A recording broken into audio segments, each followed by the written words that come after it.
지난 주일에 참된 예배가 무엇인가 이렇게 말씀드렸습니다. 첫 번째는 예배는 만남이다 말씀드렸습니다. 하나님과의 만남이 예배거든요.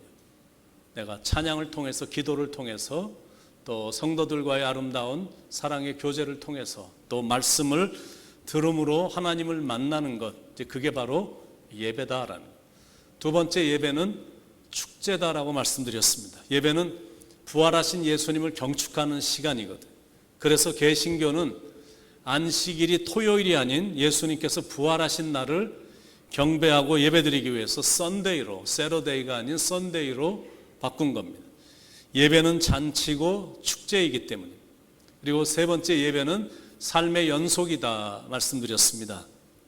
하나님은 주일에만 예배드리고 주중에는 이제 예배의 삶이 없어지는 그런 사람을 찾는 것이 아니라, 하나님은 주중에도 내 삶에서 계속 연속으로 하나님을 예배하는 그런 예배자를 찾고 계시다라고 말씀을 드렸죠.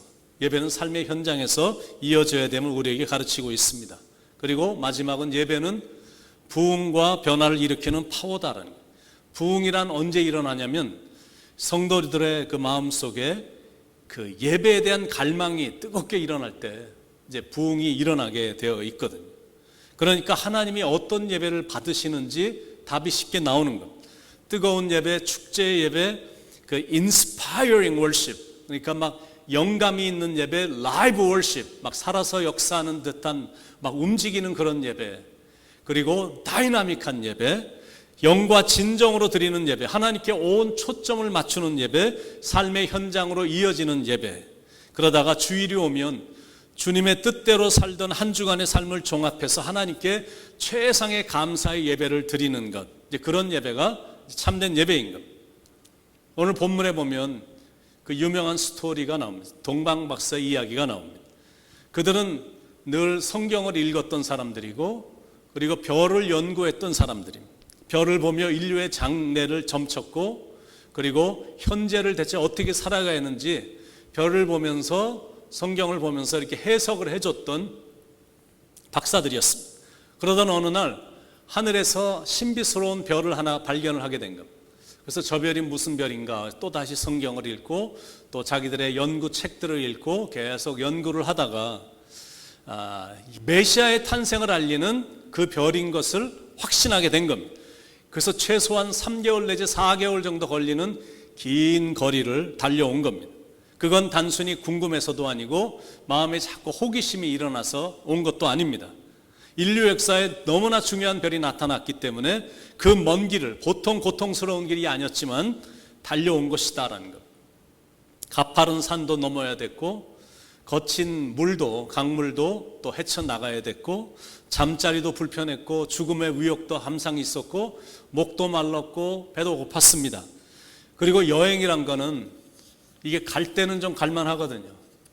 그런데 다시 올 거 생각하면 여행을 하려고 그러다가도 이렇게 참 하지 못하는 게 다시 돌아올 생각. 갈 때는 몇천 마일 운전해서 여행을 갔는데 그 갔던 길을 또 다시 와야 된다고 생각하면 이제 고생스럽다 생각을 하니까 그냥 여행을 포기하는 경우들이 참 많은데, 근데 동방 박사들은 온 길도 먼 길이고 힘든 길인데 왔던 길을 다시 돌아가야 되는 험난한 길이었거든. 그런데도 그들은 기쁨으로 달려왔다라는 거예요. 비록 거리는 멀었고 힘들었지만 큰 기대와 사모함으로 오니까 뭐 그다지 힘든 것도 없었고, 또 인류를 구원할 메시아를 만난다고 생각을 하니까 오히려 막 가슴이 설레었던 겁니다. 자, 질문입니다. 여러분은 어떤 마음으로 예배를 드리러 오십니까? 연애하는 심정으로 오십니까? 사랑하는 사람을 만나러 온다는 기대와 기쁨 속에 예배의 현장으로 오십니까? 예루살렘에 있었던 사람들은 예수님에 대한 사모함이 하나도 없었거든요. 메시아에 대한 관심도 전혀 없었습니다. 그 멀리 살던 이방인이었던 동방 박사들은 사모하는 마음으로 예루살렘에 왔는데, 정작 예루살렘에 거하는 사람들은 예수님에 대해서 거의 무관심이었습니다. 어느 정도였냐면 그 별이 대체 무슨 별인지도 알지 못했다라는 거예요. 그러다가 그 별이 어떤 별이다라는 말을 들었을 때 예루살렘 안에 큰 소동이 일어났습니다. 2절 3절에 유대인의 왕으로 오신 이가 어디 계시냐? 우리가 동방에서 그의 별을 보고 그에게 경배하러 왔노라 하니 헤롯 왕과 온 예루살렘이 듣고 소동한지라. 그리고 또 놀라운 거는 그 시대를 대표하는 종교인들이며 지식인들이었던 제사장들과 서기관들은 이미 메시아에 대한 정확한 성경적인 지식을 갖고 있었거든요. 예수님, 메시아이신 예수님이 어떻게 어디서 태어난다 이거 다 알고 있었거든요. 4절에서 6절에 왕이 모든 대제사장과 백성의 서기관들을 모아 그리스도가 어디서 나겠느냐 물으니 이르되 유대 베들레헴이오니 이는 선지자로 이렇게 기록된 바 또 유대 땅 베들레헴아 너는 유대 고을 중에서 가장 작지 아니하도다. 내게서 한 다스리는 자가 나와서 내 백성 이스라엘의 목자가 되리라 하였음이니이다. 여러분 무엇을 느끼십니까? 그러니까 단순히 성경 지식만 갖고는 예수님하고는 전혀 상관도 없이 그냥 종교적인 환경 속에서 종교 의식만 행하고 있다면 절대 삶의 변화를 가져다 주지 못한다라는 거예요. 내가 단순히 예수를 오래 믿은 것, How long you have been a believer is not that significant. 내가 뭐 오랫동안 교회 다니고 예수 믿어, 내가 교회 다녔다 이런 것들은 뭐 그다지 이런 가장 중요한 거는 외면된 채 그러고만 있으면 별로 의미가 없다라는 거예요. 모태신앙도 좋은 거긴 하지만 그것만 자랑하고 있다면 그것도 별로 대단하지 않다라는 거예요. 교회 안에서 내가 갖고 있는 타이틀이라든지 직분이라든지 이런 것도 가장 중요한 것은 소외된 채 이것만 붙잡고 있으면 그런 것도 별 의미가 없다라는 거예요.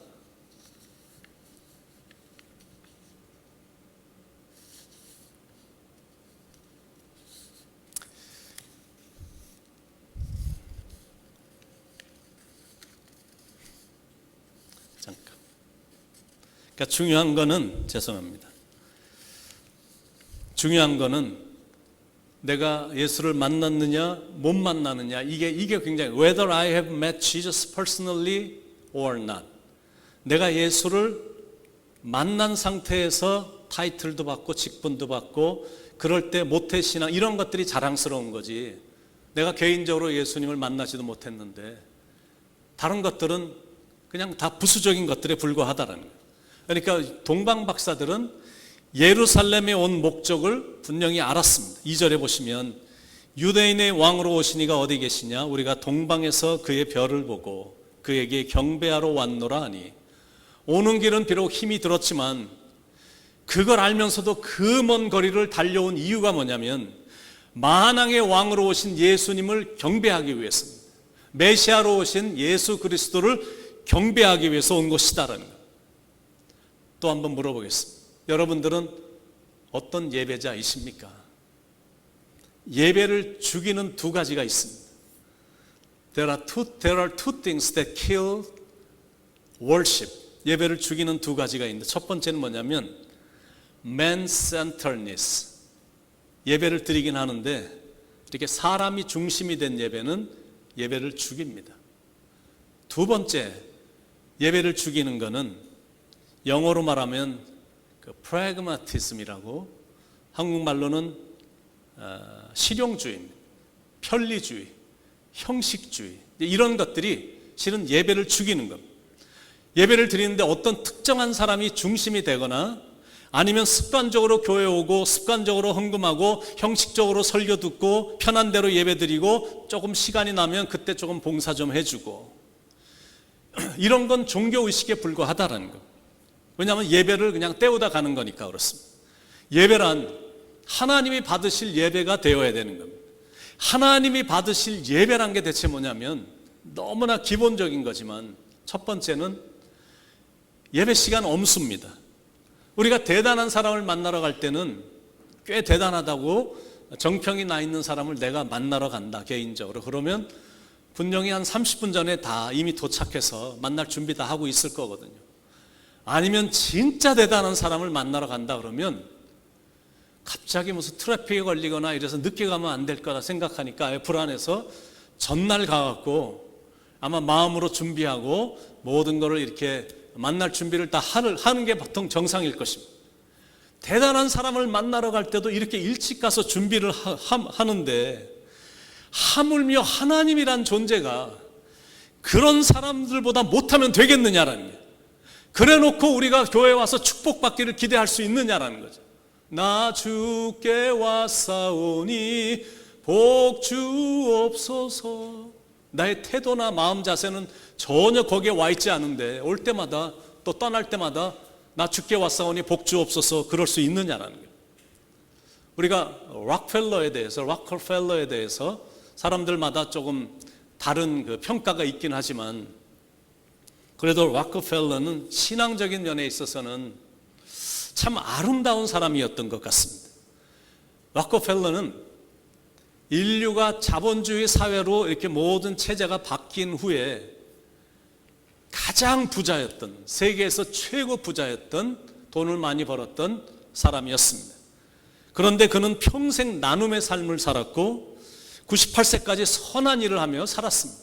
맨하탄에도 보면 뭐 다 알다시피 락펠러 센터도 있고 또 거기에 어마어마하게 지은 리버사이드 교회도 있고 거의 뭐 5,000개 정도의 교회를 미국에 그분의 돈으로 교회를 졌거든요.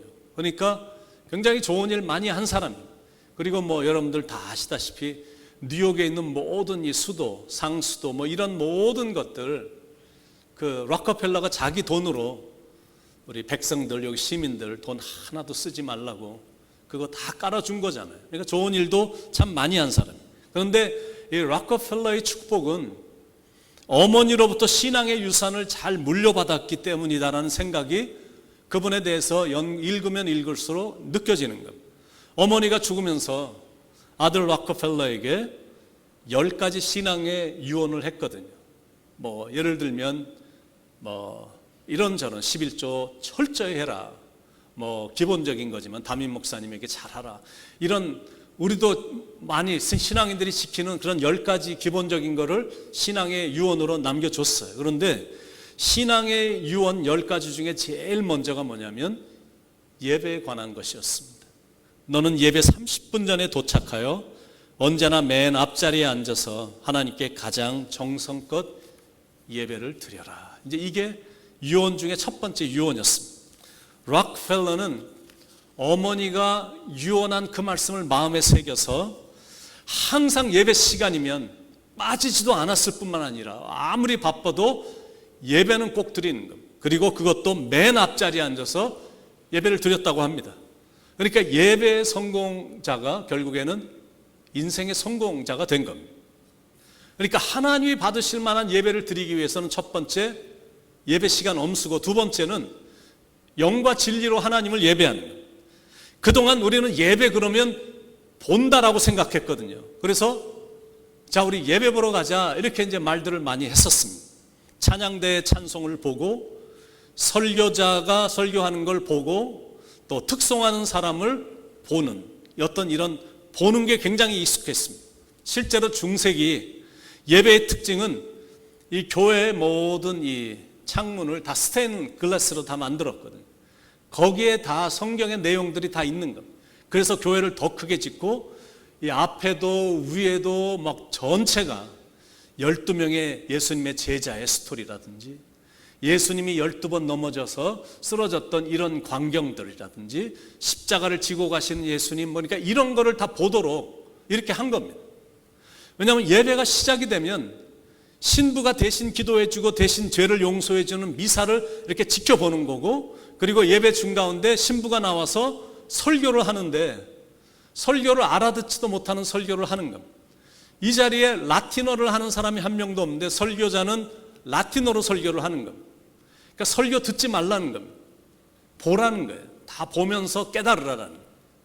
그러니까 앉아갖고는 알아듣지도 못하는 설교를 듣고 있는 겁니다.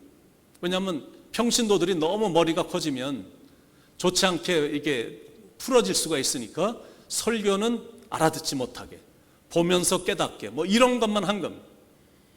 그러다가 지식인들 신앙이 너무너무 깊은 사람 하나님을 뜨겁게 사랑하는 사람들이 생각을 해보니까 이건 아니다라는 생각이 드는 겁니다. 그래서 이제 종교개혁이 일어나게 된 거거든요. 종교개혁이 갖고 온 변화는 형식화된 예배의 변화였습니다. 보기만 하던 예배에서 이제는 예배자가 스스로 하나님 앞에 나아가는 참된 예배의 회복이었습니다. 그러다가 이제는 좀 더 적극적으로 예배 가운데로 뛰어들어서 예배 가운데서 하나님이 왕되심을 선포하고 또 찬양하는 모든 사람이 예배에 참여하는 이 열린 예배 스타일로 이제 이렇게 몇십 년 전부터 이렇게 이제 바뀌게 된 겁니다. 그런데 이제 문제는 그런 예배가 한국 사람들의 정서에 썩 잘 맞지 않는다라고 느껴지는 게 이게 이제 많은 교회 안에서 그동안 몇십 년 동안 일어났던 갈등이었거든요. 뭐 변화가 되는 건 좋은데 어째 우리 정서에는 좀 맞지 않는다 이렇게 느껴지는 거예요. 여기 미국 교회라든지 좀 잘 이렇게 앞서가는 교회들을 보면 대부분 축제거든요. 그래서 막 그냥 다 일어나서 춤추고 예배하고 막 밴드에 맞춰서 이렇게 이건 가면 사람들이 이렇게 자연스럽게 느껴지는 그런 문화인데 동양 문화는 또 조금 다르거든요. 한국 문화. 특히 보수주의 신앙을 가진 분들은 더 그렇게 느끼고 우리 동양 사람들은 그런 예배가 좀 어색한 겁니다. 왜냐하면 동양 종교의 깊은 곳에는 신을 연결해주는 샤머니즘이 은근히 자리 잡고 있거든요. 그러니까 몇십 년 동안 교회에 들어와서 이렇게 자리를 잡고는 있지만 할아버지 때부터 다 이렇게 어릴 때부터 본 게 있거든. 아버지가 했던 거 이런 모든 것들을 다 보면서 이렇게 성장을 한 겁니다. 그런데 그때는 다 무당들 뭐 이런 샤머니즘 이런 것들이 굉장히 팽배했던 시대였습니다. 그러다가 말씀을 듣고 이제 아버님이 뭐 부모님이 이렇게 예수님을 영접하면서 교회에 와 앉아 있긴 한데 그래도 이게 샤머니즘 그 시스템이 완전히 사라진 게 아니기 때문에 그게 오히려 이렇게 은근히 편하게 자리 잡고 있는 겁니다. 그저 묵묵히 쳐다보고 모든 걸 신에게 다 일임하는 식의 제사 스타일에 굉장히 익숙해 있는 겁니다. 그래서 그러니까 참여하기보다는 지켜보는 식의 전통적인 스타일이 훨씬 더 편한 겁니다. 그래서 지금은 우리 교회가 많이 좋아졌지만 이렇게 샘물 인도자라든지 소그룹 인도자들에게 특별히 계속 주재하는 게 있거든요. 자, 인도자는 지금까지는 꼭 설교하는 것으로 여러분들이 생각하셨겠지만 시대가 많이 바뀌었으니까 이제는 여러분들은 그냥 질문만 하시면 되고요.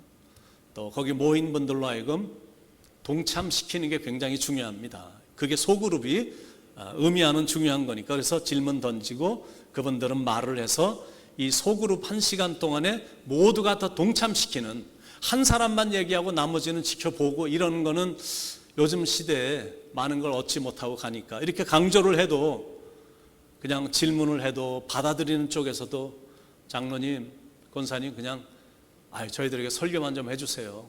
자꾸 질문하지 마시고 이래갖고 자꾸 듣고 그냥 보는 거에 이렇게 편애하는 그런 분위기거든요. 그러다 보니까 예배 전체 분위기도 동참하기보다는 그냥 누가 하는 거 보는 그런 예배가 굉장히 익숙한 거예요. 그런데 이제 우리 기독교는 살아계신 하나님을 예배하는 사람들이거든요. 공자나 석가처럼 죽은 사람을 따르고 섬기는 종교가 아니라 지금도 살아계신 죽음을 이기시고 그리고 부활하신 만왕의 왕이신 주님을 찬양하고 경배하고 예배하는 겁니다. 그러니까 예배란 생명력 있는 살아있는 예배가 되어야 된다라고 이제 말을 하는 겁니다. 살아있는 예배란 어떤 예배냐면 온 마음 다해서 큰 목소리로 손뼉 치며 또 두 손 들고 무릎 꿇고 춤을 추고 소고 치며 비파와 수금으로 가능하면 모든 악기를 다 동원해서라도 그 살아계신 위대하신 하나님을 하여튼 온 마음을 다해서 신령과 진정으로 함께 기쁨으로 예배드리는 게 이게 살아있는 예배거든요. 그런 마음과 그런 자세로 드리는 예배를 하나님이 기뻐 받으신다라는 겁니다. 지금 코로나 바이러스로 인해서 그동안 이제 100여일을 집에 이렇게 있는 시간이 많아지다 보니까 제 딸도 코로나 바이러스가 시작되면서 언임플로이가 됐거든요. 그래서 우리 딸도 집에만 있고 또 밖에 나가지 못하게 했을 때 집에만 이렇게 있다 보니까 이제 유튜브를 이제 좀 많이 접하게 됐어요. 뭐 유튜브란 게 전화로만 보는 게 아니라 요즘은 이제 텔레비들도 다 스마트 TV가 돼서 거기도 이제 원하는 거를 이제 유튜브를 통해서 볼 수가 있게 됐잖아요. 한국은 이제 코로나 바이러스가 지금 이렇게 터지면서 6개월 정도 이렇게 일어나면서 아마 그 미스터 트롯이라는 게 아마 한국을, 가정들을 강타하고 있는 것 같아요. 어제도 우리 전도사님들하고 점심 식사를 하는데 그 시작부터 끝까지 미스터 트롯 얘기로만 그냥 이렇게 흘러가게 됐거든요. 가정들마다 그냥 미스터 트롯 안 보는 사람 없고, 거기에 나왔던 이번에 영웅이 된 무슨 뭐 이명웅, 뭐 이 사람 뭐 CF 모델이 돼갖고 뭐 부자가 됐고, 뭐 그중에 13살짜리 애는 인기가 너무 좋아서 자기가 살던 고향 그 길 이름이 걔 이름으로 됐고, 뭐 이런 이제 굉장히 열기들이 대단하다라는 거.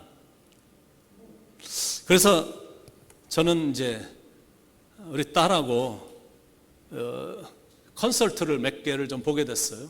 그러다가 그 마이클 잭슨의 콘서트를 제가 좀 이렇게 몇 개를 좀 보게 됐습니다. 근데 보면서 느껴지는 게, 와, 관중들의 열기가 제 입을 다물지 못하게 할 정도의 열기였습니다. Once in a while, they show crowd how they respond. 이렇게 마이클 잭슨이 무대에서 막 이렇게 노래하는 그런 장면이 나오기도 하는데, 그러다가 관중들을 이렇게 몇 명씩 비추는 장면들이 있어요. 그런데 there are thousands, there are tens of thousands of people. 한 5만 명, 10만 명은 이 콘서트 때마다 모이고 있는 거예요. 끝이 막 거의 보이지도 않을 정도로 수많은 사람들이 모여 있어요. 그런데 거기 모인 사람들은 다 they are obsessed. 거의 마이클 잭슨에 미쳐 있는 사람들.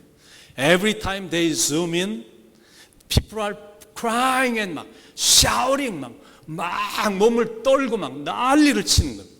그리고다가 머리를 움켜쥐고 막 소리치고 그러다가 쓰러져 갖고 들것에 실려 나가는데, 이 시큐리티 가드들이 들어갈 수가, 워낙 사람이 많으니까, 그러니까 사다리 같은 거를 이렇게 올리면 거기다 사람을 태워 갖고 막 이렇게 하는데, 수많은 사람들이 막 실신을 하는 거예요. Some are fainting, 막 쓰러지는 거예요. They are passed out because of Michael Jackson. 제가 그걸 보면서 느끼는 게 뭐냐면, They are worshiping Michael Jackson. 이거는 마이클 잭슨을 거의 경배하는 거예요. 숭배하는 거예요. 예배하는 거예요.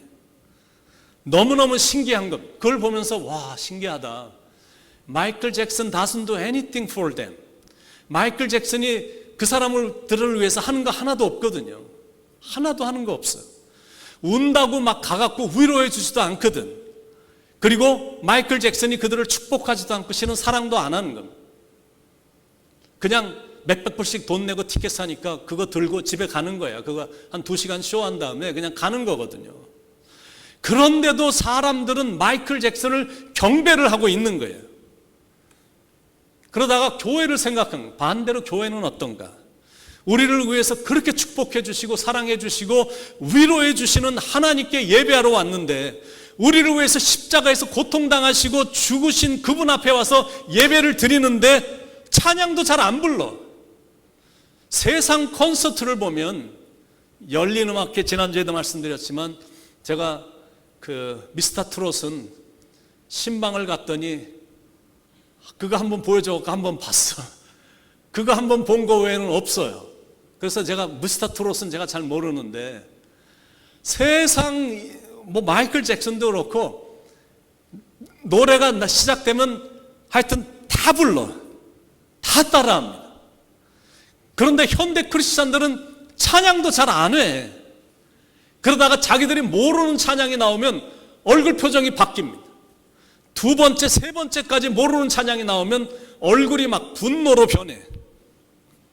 심한 경우는 자기 스타일의 찬양이 아니라고 생각하거나, 아니면 영상에 뜬 글이나 무슨 스타일이 구식이라고 생각되거나, 아니면 막 호흡이 잘 맞지 않아 갖고 글씨체도 이상하고 글씨도 막 스펠링이 틀리고 막 이러면 도중에 어떤 분들은 막 나가버리고 집에 가버려요. Worship sucks, it sucks 그러고 다 나갑니다. 여러분, 운동 경기도 보니까 자기가 좋아하는 선수가 골을 넣으면 다들 일어나서 막 하이파이브하고 막 껴안고 막 뛰고 난리가 나거든요. 그런데 예배만큼은 그 안에 생명이 잘 보이질 않아요. No life. 예배 시간에 젊은이들은 거의가 전화기로 문자나 보내고 있고, 그리고 이메일이나 체크하고 있고, 또 새로 나온 뉴스나 다 보고 있거든요. 교회들마다 다 똑같아요. 젊은이들은 대부분 그러고 있습니다. 자, 왜 그럴까? What is this?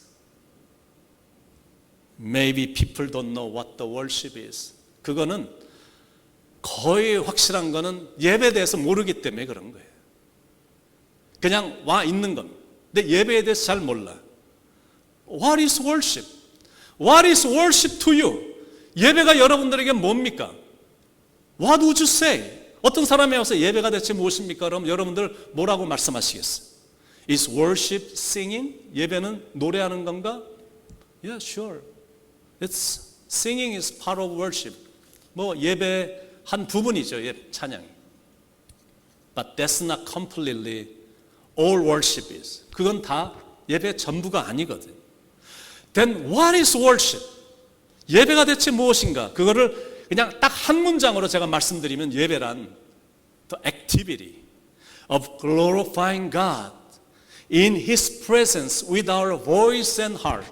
우리의 목소리와 우리의 마음을 가지고 예배에 임하신 그 하나님을 영화스럽게 하는 행위, 그게 예배거든요. 그래서 제가 지난주에 말씀드린 것처럼 We should worship Him all the time. 항상 예배자가 되어야 된다고 말씀드려요. Everything we do in our lives should be an act of worship. 나의 삶의 모든 것에 있어서 그것이 예배 행위가 되어야 된다는 거예요. 내 삶 전체가 하나님께 영광이 되어야 된다는 거예요. 참된 예배자가 되어야 된다는 말이에요. 성전에서뿐만이 아니라 성전 밖에서 내 삶에서 예배자가 되어야 되고 예배에 성공해야 된다는 말이에요. 찬양팀이 그날 없다 할지라도, 화려한 무대 장치가 없다 할지라도, 혹시 안내위원이 그날따라 없다 할지라도 내가 하나님을 예배하는 예배자의 그 마음만큼은 이게 진정한 예배자의 마음이 표현이 되어야 된다는 거예요. 동방박사를 통해서 우리는 참된 예배자의 정신을 배우는 거예요. 10절에 보시면 그들이 별을 보고 매우 크게 기뻐하더라. 그 별을 보고 동방 박사들이 너무 기뻤어요. 점잖은 박사들이었는데 막 어린아이들처럼 기뻐했어요. 동방에서 본 그 별, 잠시 사라졌다가 또다시 비춰진 그 별, 나타난 그 별. 그런데 그 별이 환하게 비치고 있는 바로 그 장소, 그걸 보자 기뻐서 어쩔 줄을 몰랐어요. 그런데 그것으로 별하고는 끝났거든요. 아기 예수가 있는 곳에 밝게 비추던 그 별은 그 사명을 다하고 별은 사라졌어. 영적 교훈 두 번째, 별은 경배의 대상이 아니다라는 것. 경배의 대상은 별이 아니고 별이 비추고 있는 아기 예수가 경배의 대상이거든. 11절에 집에 들어가 아기와 그의 어머니 마리아와 함께 있는 것을 보고 엎드려 아기께 경배하고 보배압을 열어 황금과 유향과 모략을 예물로 드리니라. 그들은 아기께 기쁨으로 경배했습니다. 아기께 경배, they bow down and worship him. 예수님을 경배한 거예요. 이게 중요한 가르침. 그들은 예수님에게만 경배했다라는 것. 그 자리에 마리아도 있었고 요셉도 있었고 다 있었지만 그들은 아기 예수께만 경배했다라는 거예요. 왜냐하면 예수님만이 경배의 대상이기 때문에 그렇습니다. 다른 건 이 세상의 그 어떤 것도 절대 경배의 대상이 될 수 없습니다. 그리고 절대 돼서도 안 돼. 여러분, 마리아가 경배의 대상 절대 아니거든요. 분명히 아셔야 돼. 그냥 한 여인의 육체만을 빌려온 겁니다. 그럴 수밖에 없었던 게 구속자가 되려면 피를 흘려야 되니까 육체가 필요했던 거야. 그거 외에 다른 거 없어. 그러니까 마리아가 그 자리에 있었고 요셉도 있었지만 아버지가 있었지만 그들에게 경배하지 않았거든요. 오직 예수야. 그러니까 담임 목사도 아니야. 부흥 강사도 아닌 겁니다. 찬양 인도자도 경배의 대상이 아니야. 오직 예수님만이 우리의 신앙의 초점이고 경배의 대상입니다. 오직 그분만이 우리의 찬양과 경배를 받으시기에 합당하신 분이시다라는 거예요. 그래서 우리는 예수님에게만 경배하는 겁니다. 마지막 귀한 영적 교훈입니다. 내가 갖고 있는 것 중에 최선의 것을 드리는 것이 참된 예배자의 모습이다라는 거예요. 동방 박사들은 자기들이 가장 귀하게 여기는 선물을 준비했습니다. 그리고 예수님을 보자마자 갖고 갔던 보배압을 열어 예수님께 드렸어요. 황금과 유향과 모략을 드렸어요. 여기서 중요한 건 선물이 상징하는 것도 중요하지만 더 중요한 건 뭐냐면 자기들이 갖고 있던 소유 중에 귀한 걸 예수님께 드렸다라는 거예요. 이런 자세가 참된 예배자의 자세인 거예요. 그런 이유 때문에 예배 드리러 올 때 하나님께 헌금을 준비해서 갖고 와서 드리는 이유가 바로 거기 있는 거예요. 그게 예배예요. 보기만 하고 드리는 것이 없다면 예배를 할 수 없다라는 거예요. 그리고 단순히 물질뿐만이 아니라 찬양대와 찬양팀은 아름다운 찬양을 하나님께 드리는 거예요. 안내위원이나 예배위원들은 몸으로 띠므로 헌신을 하나님께 이렇게 드리는 겁니다. 이런 드림이 있을 때 하나님은 그 예배를 흠양하신다라는 거예요. 그런 마음으로 하나님께 예배를 드려서 매번 드리는 예배에 성공하자라는 겁니다. 예수님이 이 땅에 오신 이유가 뭐예요? 자기 자신을 주시기 위해서 오셨잖아요. 자기 자신을 주기 위해서 오셨어요. 그래서 십자가에서 물과 피를 다 쏟은 겁니다. 우리가 신앙생활을 하는 이유가 뭡니까? 우리 자신을 주님께 드리기 위해서 신앙생활을 하는 거잖아요. 그것도 인색함 없이 감사함으로 드리는 것. 그 마음의 중심을 보시고 하나님이 그 예배를 기쁘게 받으시는 겁니다. 그래서 예배는 신령과 진정으로 드려야 되는 겁니다. 살아있는 산제사를 드려야 된다는 거예요. 그래야 내 삶이 밖에 나가도 흔들리지 않는 거고, 세상의 유혹과 시험이 엄청나게 많지만 내가 예배에 성공하면 그런 것들이 전혀 나를 무너뜨리지 못하거든요. 그리고 예배에 성공을 했더니 미래가 쫙 보이면서 내 안에서 막 소망이 넘치는 거예요. 그리고 막 힘이 막 나는 겁니다. 그래서 예배의 성공이 그렇게 중요한 거예요. 혹시 그동안 나도 모르게 형식적이며 습관적인 자세로 예배를 드렸다면 그 모든 것들을 제거하시기 바랍니다. 예배 드릴 때는 온 마음을 다해서 드려야 돼요. 주님과 함께하는 고요한 이 시간, 주님의 보좌 앞에 내 마음을 쏟네. 모든 것 아시는 주님께 감출 것 없네. 내 마음과 정성 다해 주 바라나이다. 온 마음 다해 사랑합니다. 온 마음 다해 주 알기 원하네. 내 모든 삶 당신 것이니 주만 섬기리. 온 마음 다해. 이렇게 예배 드리는 겁니다. 하나님이 가장 기뻐하시는 건 역시 우리가 예배를 드릴 때 가장 기뻐하시거든요. 피조물들이 온 마음을 다해서 창조하신 창조주를 예배 드릴 때 하나님은 최상의 기쁨을 경험하시는 겁니다. 하나님의 기쁨, 그건 우리가 인생을 살아갈 때 가장 중요한 인생의 목적이잖아요. 내가 원하는 한 가지, 주님의 기쁨이 되는 것. 내가 원하는 한 가지, 주님의 기쁨이 되는 것. 여러분들이 하나님께 기쁨을 드리는 예배를 매번 드리길 정말 축원을 드립니다.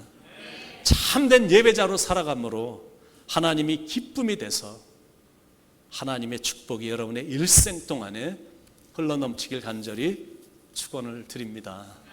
우리 한번 같이 찬양 한 곡 불러보시죠. 주를 향한 나의 사랑을 주께 고백하게 하소서. 아름다운 주의 그늘 아래 살며 주를 보게 하소서. 주님의 말씀 선포될 때 땅과 하늘 진동하리니 나의 사랑 고백하리라. 나의 구주, 나의 친구. 마음에서 우러나오는 진정한 고백으로 나의 사랑, 나의 구주, 나의 친구, 나의 전부, 우리 그분을 온 마음 다해 찬양하겠습니다.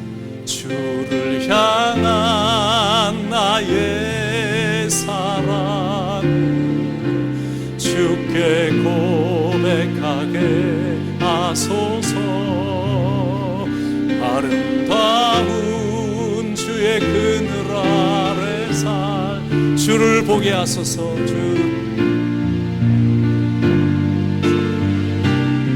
주님의 말씀, 주님의 말씀 선포될 때 땅과 하늘 진동하리니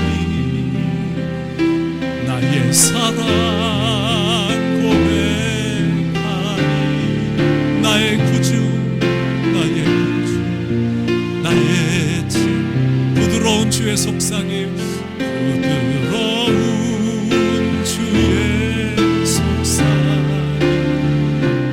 나의 이름 부르시네 주의 능력 주의 영광을 보이사 성령을 부으소서 메마른 곳 거룩해지 내가 주를 찾게 하소서 나의 사랑 고백하 나의 구주 나의 구주 나의 주 온 마음으로 주를 온 마음으로 주를 바라 나의 사랑 고백하리라 하리라 나를 사랑 주님의 그 크신 사랑 간절히 알기 원해 알기 원해 주의 은혜로 용서하시고 나를 자녀 삼아주셨네 나의 사랑 고백하리라 나의 구주 나의 주 3절 다시 온 마음으로 주를 바라며 온 마음으로 주를 나의 사랑 고백하리라 I love you I love you Lord 나를 향한 주님의 그 크신 사랑 간절히 알기 원해 주의 은혜로 용서하시고 나를 자녀 삼아 주셨네 나의 사랑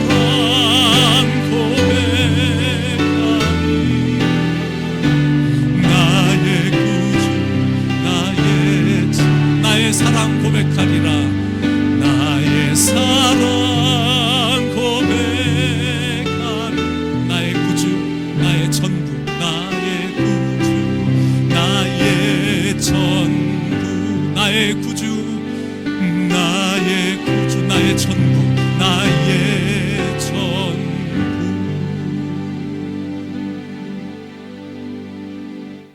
우리의 모든 것 되시는 하나님을 찬양합니다.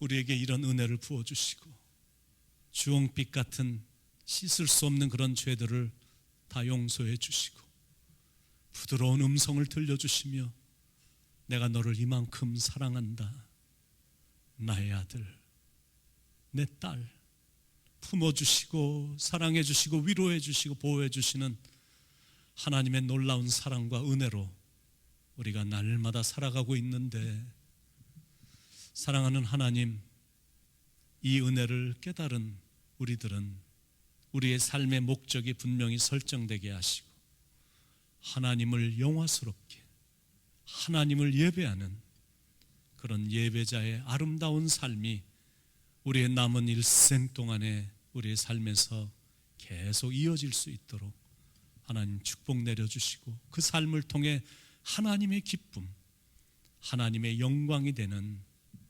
참으로 아름다운 삶이 되도록 축복 내려 주시옵소서. 오늘도 말씀해 주셔서 깨닫게 해주신 하나님께 감사를 드리옵고 사랑이 많으신 예수님의 이름 받들어 간절히 기도드립니다.